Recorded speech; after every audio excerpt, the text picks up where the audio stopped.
Panibagong adventure naman tayo. Panibagong pagpasapaw sa dagat. Yan. Panggang mga kapaders.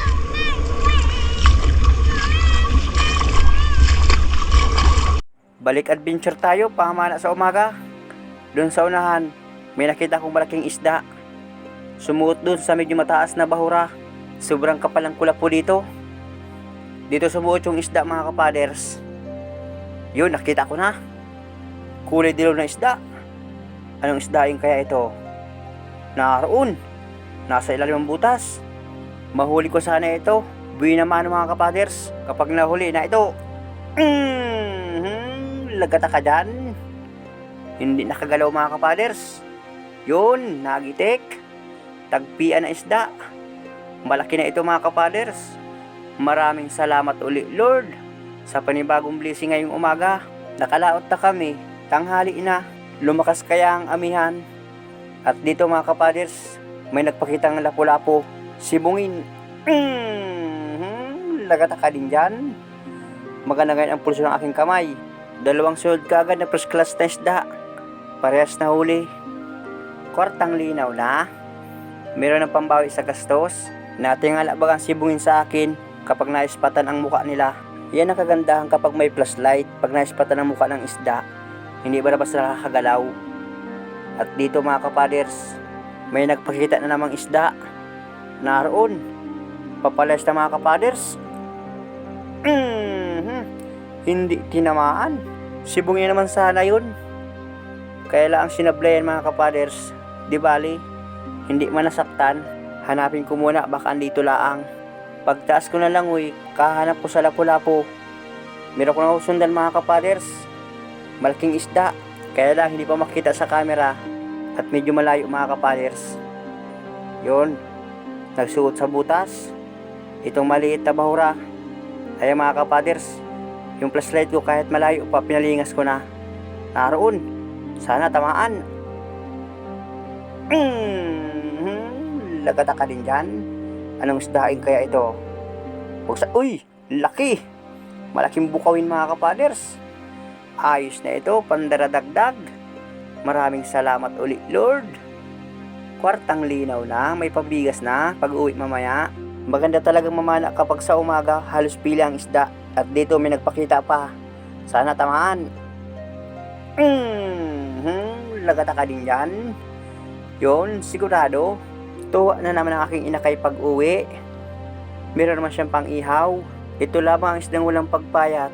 Kahit buwan ng amihanin, maglantapin mataba laang. Abanti tayo ng langoy. Meron pa akong nakita mga kapaders. Isdang bukaw malaki. Ayan, lumilingas ang mata. Parahin ko na. Uy! Ay hamal yan. Matigas kalabitan ng gatilyo ng pana. Nagpalit nga pala ako ng rubber mga kapaders. Siya na ito yung galing sa online. 16mm ang laki nitong rubber. Matigas hatakin, masakit sa balikat kapag hinahatak. Dapat lang pala ang inorder ko laang 14mm, katamtami ang laki. Pero naman wag ka sa persado. Ang lakas ng kargada. Ayan o, kulay pula mga kapaders. Na ito may isda pa sa butas. Ayun, lapad. Lampahiga na isda. Sibat ang stainless ng pana. Iba talaga. Bilib ako sa rubber kapag malaki. Persado. Parang hindi dumadaan sa katawan ng isda. Malaking lampahigan ito. Sigurado na naman ito. Sugsog naman ang aso ang amoy nito kapag inihaw. Mataba ang ganitong isda. Tinamaan sa bitokahan. At dito pagbaba ko sa bahura, may nagpakitang rodilyo. Nagitik. Hindi nakagalaw. Ito pang ulam mga kapaders. Malaki antiyan. Baka ito busog laang. Sabawan pag uwi. Salamat uli Lord. Itong amin sinisisid, babaw lang ito mga kapaders. Ayan o, kita ang ibabaw. 7 di pa or 8 di pa lang ang lalim nito. Babaw lang. Kaya laang makapal ang kulapo. Na ito, sibungin. Yun, nakatingala sa akin. Dandahanin kong bulasukan. Malapit na. Tinamaan din. Ito man, nakakatuwang mamana. Halos bilang isda, first class mga kapaders. Salamat uli Lord. Tinama sa palikpikan. Matagal-tagal panlagas ng kulapo. Sige pang haba. Dito sa butas. Naroon. Sibungin ito mga kapaders. Ayun, malaki. Nay. Sus. Tanggal ang dulo ng pana. Tumama sa bato ang dulo ng pana ko. Bang o kapersa. Mamaya palan, kapag malapit sa bawrang isda, sisinggil ko ang rubber, persadong maigi. Mabilis magpurol ang pana ko nito. Kapag ay kalakas ang kargada, na ito pa, may isda mga kapaders. Naroon, alatan. Tumago, hintayin ko lumabas. Nasa na kaya yun? Na ito mga kapaders. Ay, tumago. Nakita ang dulo ng pana ko. Na ito. Wala ka nang kawala dyan. Kahit malayo. Tinatarget ko na mga kapaders. Masarap-sarap mamaya ang pang-ulam nito. Sigurado na naman ito, malaki ang buka. Medyo makulimlim mga kapaders. Naglaot kami tanghali na. Oras nga pala ngayon, 1:00 ng hapon. Malakas ngayon ang amihan. Nagpaparaulan pa. Kaya lumaot kami ng umaga. Malaking lambingan.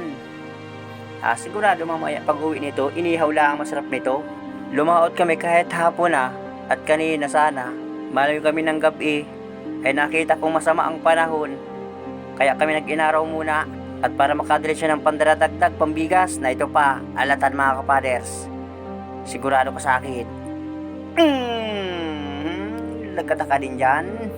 Maganda talaga gumamit ng pana kapag mahaba. Itong gamit kong pana, ang haba nito 80 cm. Ang haba ng stainless naman, perfect ang haba mga kapaders. Kahit palayo, piling itarget. Na ito nga pala, surahan mga kapaders. Pasensya na, hindi ko na videohan bago panain. Papalabas na kayo ng butas, ay bubuksan ko pang camera. Baka makalayas na, kaya pinana ko na kagad. Umangat ako ng bigla. Mayroong dumaraw, malaking alatan. Yun. Kwartang linaw na. Liptihan or alatan. Dilawan. Ang isdang masarap pang ulam. Tuwa na naman mamaya ang mamimili. Yun lang. Stainless ng pana ako, malambot na. Na ito pa. Na corner mga kapaders. Walang malusutan. Si Kadayim Rico andun sa kabilang butas. Andito na ako sa kabila. Saktong papalapit sa akin ang timano. Target siyang kagad. Maganda ang panain dito. Maganda rin ang sampa ng bahura. Na ito pa, sa malaking sayap. Uy, ang daming isda mga kapaders. Ang lalapad. Mga orinis laang. Dito, may ibang klaseng isda ako nakita. Kulay itim din mga kapaders. Uy, samaral. Tinamaan kagad. May ginalaang. Yun, malapad. Ingat tayo mga kapaders, baka tayo matinik. Ito yung mantak din. Para din itong balawis kapag nakatinik. Na ito pa sa butas, surahan. Hala. Sige, pakita kayo mga isda, mga panain. Uy, iba ang tinamaan mga kapaders. Alatan. Surahan ang pinapana ko. Iba ang tinamaan. Ay, surti talaga. Ay, maigi. Kapag binibinas nga naman, surahan ang pinapana.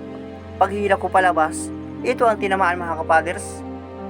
Andito pa sa butas mga kapaders, meron kong pinana. Ito yung surahan, yung hindi tinamaan, ang tinamaan yung alatan. Huwag sanang makabunot. Dinadanda yun, may ginalaat na kalabas. Hilahin ko na palabas mga kapaders. Butit nakita ko itong surahan. Ito yung pinapana ko kanina, ang tinamaan yung alatan. Sige yung pool lang, nagpipilit makabunot. Malaki-laki na ito mga kapaders. Hanap ulit tayo. Uy, kasama ko. May kulambutan pa pala mga kapaders.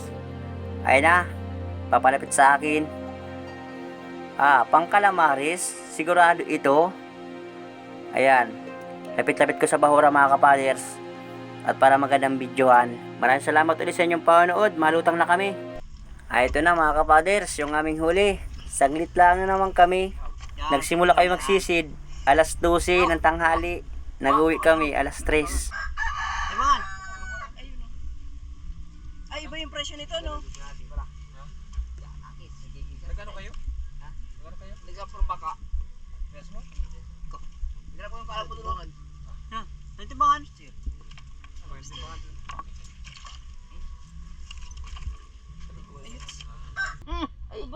Ay, ano ba yan? Eh.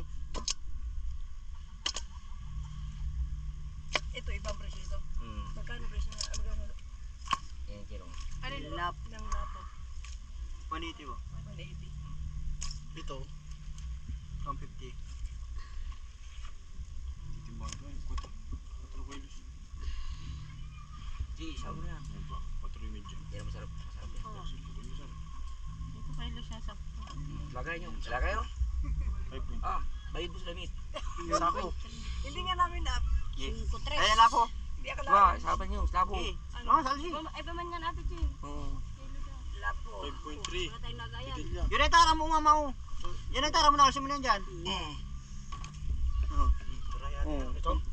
Parehas? Hindi mo. Atras mo konti, atras mo. Nasa na.